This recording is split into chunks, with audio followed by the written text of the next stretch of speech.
tapi ditahan oleh bangsa jin itu.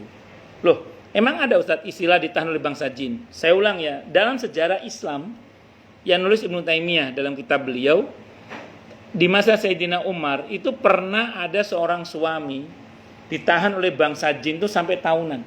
Jadi kira-kira 4 tahun. Begitu 4 tahun si suami ini pulang setelah sebelumnya hilang selama 4 tahun. Dihadapkan kepada Sayyidina Umar radhiyallahu an, ditanya, apa yang terjadi pada kamu kok menghilang selama 4 tahun?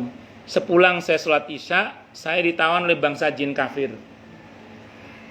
Saya ditawan oleh mereka sampai akhirnya ada jin muslim menyerang jin kafir ini, dan jin kafir ini kalah. Terus mereka melihat saya dan dikatakan, loh ini ada tawanan manusia, dia muslim, bebaskan aja, dibebaskan. Akhirnya bebas. Jadi ada orang-orang itu ditawan oleh bangsa jin, itu ada. Itu di dalam kitabnya Ibnu Taimiyah di masa Sayyidina Umar juga itu. Jadi ada seorang istri kehilangan suaminya 4 tahun. Ternyata diculik oleh bangsa jin kafir. Nah, saya punya kiai itu, beliau cerita, suatu saat beliau itu pernah hampir mau diculik oleh bangsa jin. Pas mau diculik itu, beliau ngomong, saya muridnya Mbah Baidawi. Mbah Baidawi itu seorang ulama yang cukup punya ternama lah. Itu langsung gak jadi, takut dia. Itu persis seperti Imam Ahmad. Ketika ada orang kesurupan, ada orang datang, ada orang kesurupan, tolong bantu doain saya. Saya lagi ngajar, udah sendal saya itu bawa. Akhirnya dibawa sendal Imam Ahmad, belum sampai dipukul baru ngelihat sendal Imam Ahmad sudah lari jin itu. Suatu saat Imam Ahmad sudah wafat, orang kesurupan lagi, orang datang ke rumahnya Imam Ahmad, pinjam sendalnya, iya bawa aja. Mau dipukul, jinnya malah ketawa. Loh, kenapa ketawa? Kata jinnya itu, kemarin saya takut bukan karena sendal itu, tapi karena yang nyuruh bawa sendal itu Imam Ahmad. Sekarang sendalnya emang gak ada apa-apanya. Itu seperti itu. Jadi istilah orang ditawan oleh jin itu terjadi di masa Sayyidina Umar. Itu 4 tahun ditahan.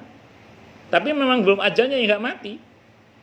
Dan dia dibebaskan oleh jin muslim yang menyerang pasukan jin kafir itu. Itu seperti itu. Ya, termasuk tadi tumbal di masa Sayyidina Umar itu yang ditolak oleh kaum muslimin, diganti dengan suratnya Sayyidina Umar itu. Akhirnya lepas. Di kita itu banyak yang dipakai oleh Syekh Ahmad Subakir itu. Itu mengkompensasi bangsa jin agar jangan mengganggu manusia dengan kompensasi tadi itu, yaitu ya betul itu diantaranya. Cuman memang begini Bu, di kesininya itu ada beberapa mulai menyimpang sih memang. Yang saat itu memang betul-betul kesepakatannya antar jin dengan Syekh Subakir saat itu. Memang mesti berhati-hati sih kita dalam masalah ini. Tapi itu realita yang dalam sejarah Islam itu ada kejadian itu gitu loh. Itu tidak hanya ada dalam babat tanah Jawa gitu maksud saya. Itu bahkan di babat tanah Arab itu juga terjadi hal-hal yang serupa itu. Itu seperti itu. Wallahu a'lam bishawab. Makanya kita ini harus banyak zikir, banyak wirid, banyak doa. Ya takutnya ya kejadian yang begitu-begitu itu naudzubillah min syarri dzalik gitu. Ya saya kira itu Bu Dokter. Wallahu a'lam bishawab. Makasih Pak Ustaz. Oke, sami-sami. Ada lagi? Cukup dulu ya. Nah, kita tutup dengan hamdalah. Alhamdulillahirabbil alamin. Semoga kajian kita bisa bermanfaat, mubarakah fid dini wa dunya wal akhirah untuk kita, keluarga kita dan seluruh umat Islam semuanya. Dan mudah-mudahan kita semua dijadikan oleh Allah sebagai orang-orang yang sukses dunia akhirat. Selamat dunia akhirat, bahagia dunia akhirat, dan dipermudah setiap urusan kita oleh Allah fid dini wa dunya wal akhirah. Semoga Allah limpahkan hidayah selalu untuk kita. Semoga Allah tingkatkan selalu hidayah untuk kita. Dan semoga Allah berikan hidayah untuk siapapun yang melihat kita. Subhanakallahumma bihamdika asyhadu an la ilaha illa anta astaghfiruka wa atubu ilaik. Sallallahu alaihi Muhammad wa ala alihi washabihi wasallam. Saya mohon maaf.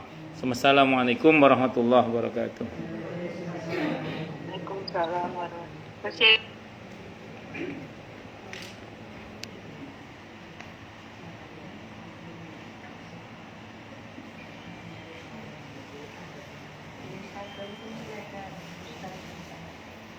Mosok